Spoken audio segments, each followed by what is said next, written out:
This case has quite a lot of history. On March 24th, we were here the first time. The defendant's arrearage was substantial. She owed $5,200 through April. Rent was $800 a month. Through March. A single mother facing eviction, over $7,000 in debt, and one judge who's heard every excuse in the book. But this isn't just another courtroom drama. It's a masterclass in human psychology under pressure as Wanda Lewis tries to convince Judge Middleton to give her one more chance. And what you're about to witness will make you question everything you think you know about second chances and the justice system. Because sometimes the person asking for help might not be telling the whole truth. The landlord wants her out, the attorney is building a case, and Wanda, she's about to make promises she may not be able to keep. So pay attention to every word, because one contradiction could cost her everything. Only to a certain extent, Your Honor. I mean, the arrearages here, like you said, are substantial. I don't see how she is going to be able to get caught up anytime soon, especially with the additional rent being added. Additionally, there are some electric bills that are unpaid that my client is having to deal with. No, those are paid. It's paid. So my client, okay. All right, don't, we'll let you speak. Okay, sorry. So all right, do you have $6,500 laying under your mattress? No, but as I stated, I tried to call Mr. Hatfield and the attorney several times, but no one's answered me. And I was trying to call him to tell him that I do make a decent amount. All right. Okay. Well, we understand that. The problem is he doesn't want to work with you for the next 10 months to get his rent covered. No, it would take me approximately. Because I had told Mr. Hatfield when I got my taxes, I would pay everything. Wait, did you catch that bombshell? The attorney just mentioned unpaid electric bills on top of the rent. And here's what 99% of people don't realize.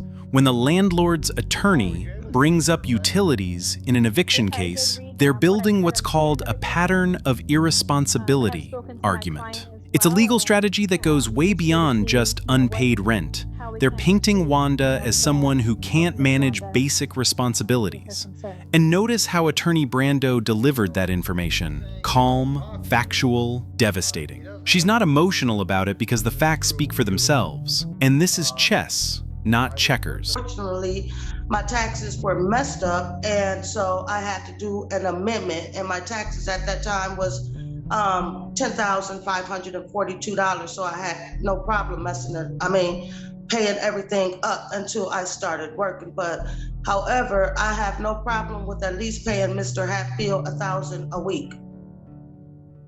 And I still told him when they do come, I would also pay him extra months of rent when it comes. But unfortunately, I had to go to the IRS to identify and have them amended as well, because the person that did them really screwed them up. So I had to go to H&R Block and have H&R Block amend them. And I have a few more weeks before they come. But I have no problem with at least paying Mr. Hatfield $1,000 a week and catch it up. And after that, pay him. Well, $1,000 a week is a substantial payment. Stop. Rewind that. She's promising $1,000 a week. That's more than most Americans make in their entire paycheck. But here's where it gets interesting. The attorney's face tells a completely different story. Look at that skeptical expression. Wanda just revealed she was supposed to get over $10,000 in tax returns. And if that's true, why didn't she pay the rent months ago? The math isn't adding up, and everyone in this courtroom knows it. Notice how she mentions H&R Block had to fix her taxes. That's another red flag. And the judge is already shaking his head. So having heard all that, Miss Brando, what's your thoughts?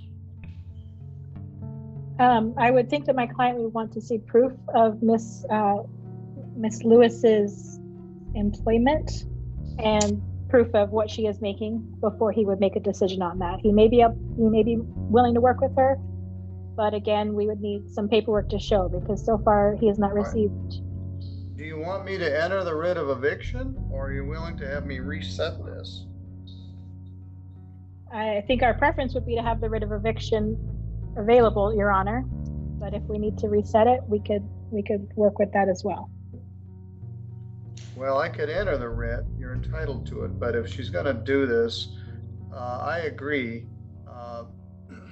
Now, one of the problems is once you file the action, then you get in trouble if you accept partial payment.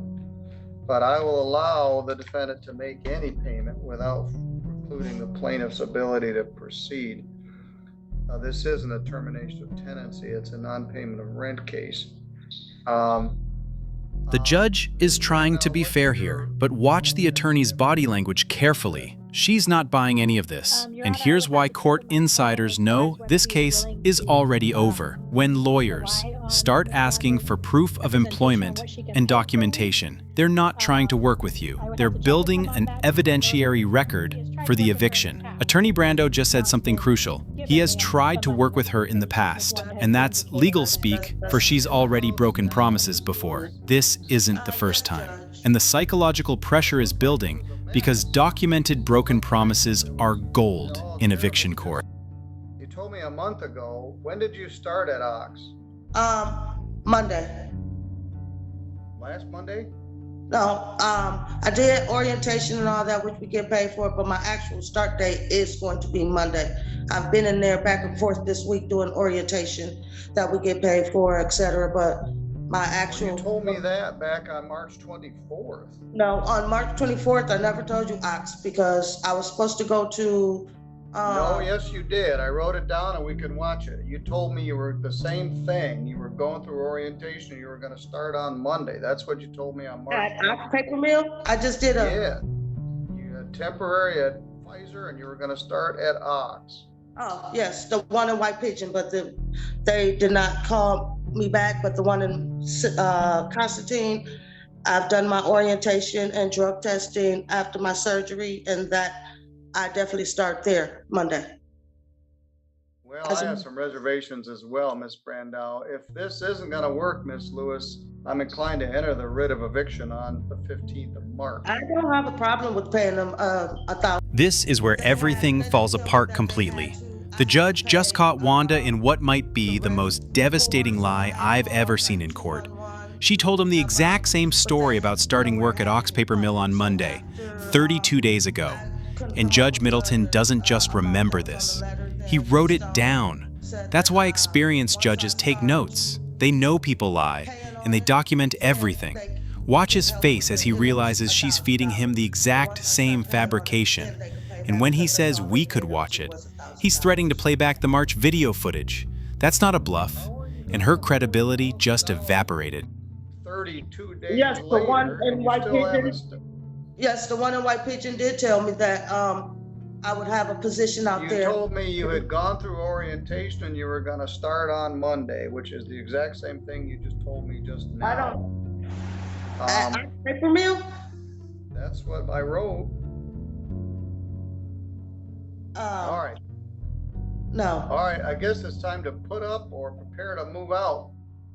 She can discuss this with her client, but we're already lopping over into the next month, so I'm costing him another $800. What she wanted me to do was execute the writ of eviction immediately, today, and have the sheriff come put you out tomorrow. You have to pay the rent or move, and you want a payment plan, but he hasn't agreed to give you one. And you wrote a treatise of a letter, but that's really what it boils down to. You either need to pay the rent or move. Keystone was going to pay. You were going to get your tax return. You were going to get a job at Ox. The check's in the mail. I only had 2 beers.